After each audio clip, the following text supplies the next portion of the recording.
Assalamualaikum warahmatullahi wabarakatuh. Om Swastiastu, Namo Buddhaya, salam kebajikan untuk kita semua. Perkenalkan, saya Safira Magnia dengan NIM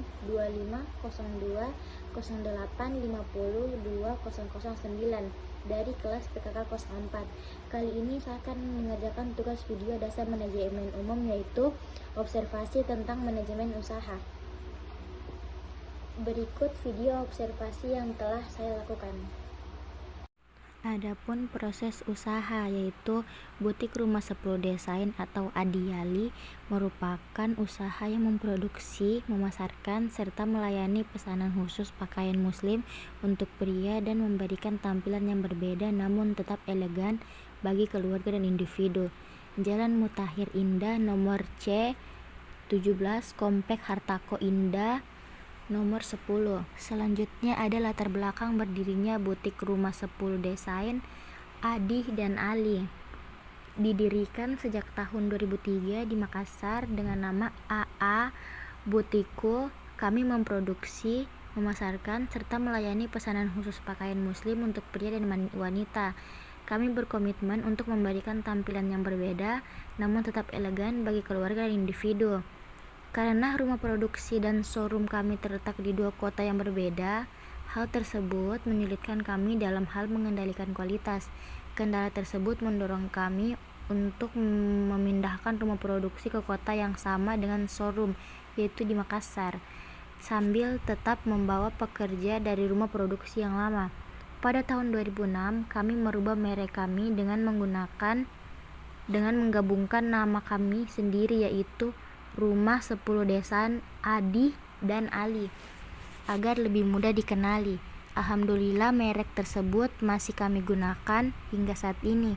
Seiring berjalannya waktu, kami juga mulai menciptakan merek lain seperti Alia untuk pakaian casual, Ethnicity untuk busana etnik, serta Men Collection untuk busana pria. Adapun struktur organisasinya yaitu Dewan Direktur selaku Adi dan Ali, Direktur Manajernya Muhammad Ali, Pemasaran dan Penjualan Adi dan Ali, Direktur Keuangan Fitriadi SE, Manajer Operasional Irma Ramadhani, Asisten Operasional Ada Sahabuddin, Manajer Produksi Nana, dan Manajer Marketing Satriani, dan yang terakhir Asisten Marketingnya yaitu Herawati. Selanjutnya ada visi dan misi. Visi: menjadikan busana muslim sebagai busana yang bisa dipakai dalam segala suasana, sopan dan bernilai ibadah bagi umat muslim dan muslimah pada khususnya. Menjadikan Indonesia sebagai kiblat fashion muslim dan menjadikan Islam sebagai salah satu kebanggaan berharga dan mulia melalui busana muslim. Adapun misinya yaitu membantu meningkatkan taraf hidup masyarakat melalui fashion muslim, memberikan pelayanan prima untuk kebutuhan busana muslim yang tetap fashionable dan mengikuti tren, selalu menjaga kualitas produk, meningkatkan kinerja, kedisiplinan, hingga tercipta pelayanan yang memuaskan dan penuh berkah. Baik, selanjutnya ada fungsi manajemen yang diterapkan di butik rumah 10 desain Adi Ali. Yang pertama ada perencanaan atau planning. Pertama, menentukan jenis pesanan pakaian yang akan dikerjakan. Yang kedua, menghitung kebutuhan bahan atau kain, benang, aksesoris. Ketiga, menyusun jadwal pekerjaan agar selesai tepat waktu. Dan yang keempat, menyiapkan alat kerja dan menata ruangan sebelum produksi. Yang kedua ada pengorganisasian atau organizing. Pertama, pembagian tugas, memotong kain, menjahit, memayet, finishing. Kedua, menyusun alur kerja dan cutting, jahit, finishing. Ketiga, menata mesin jahit, meja cutting, dan rak kain. Yang keempat, mengatur peran PKL sebagai pembantu pekerja ringan. Selanjutnya nomor 3 ada pengarahan atau actuating. Yang pertama, pemilik memberikan instruksi langsung kepada pekerja. Kedua, pembinaan pekerja baru mengenai aturan dan cara kerja. Ketiga, mengingatkan pentingnya kebersihan area kerja. Dan yang keempat, mengarahkan pekerja memakai alas kaki saat mengoperasikan mesin. Dan yang keempat ada pengendalian atau controlling. Contoh pertama yaitu memeriksa hasil jahitan atau kerapian ukuran finishing. Kedua, mengawasi penggunaan alat agar aman. Ketiga, menjaga kebersihan ruang kerja setiap hari.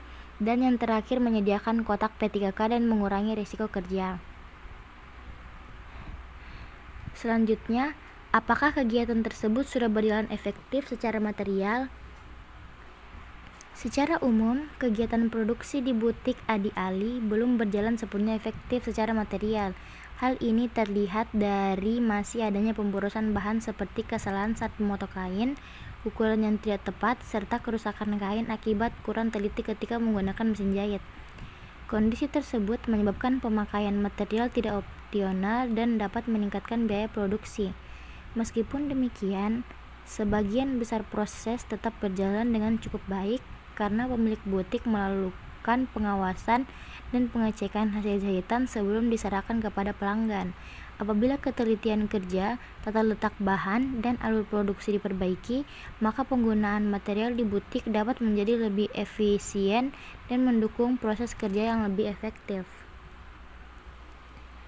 Adapun kelemahan dan kekurangan.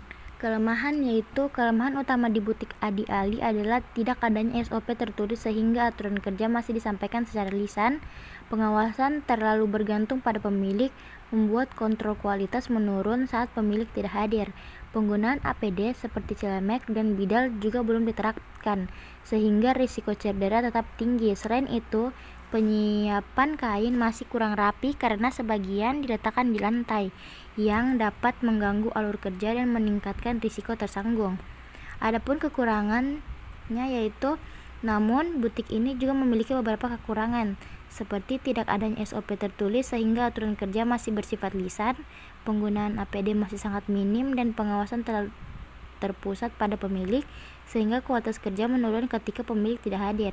Penyimpanan kain juga tidak sepenuhnya rapi dan tidak ada pelatihan K3 rutin sehingga persiapan pekerja terhadap risiko kerja masih kurang optimal. Selanjutnya,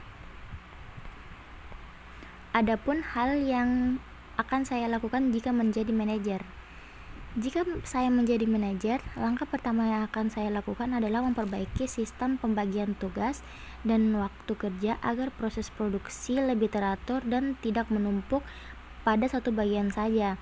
Saya juga akan membuat SOP atau standar operasional prosedur tertulis untuk setiap tahapan kerja, mulai dari pemotongan kain, penjahitan, finishing, hingga penggunaan alat kerja, sehingga seluruh pekerja memiliki panduan yang jelas.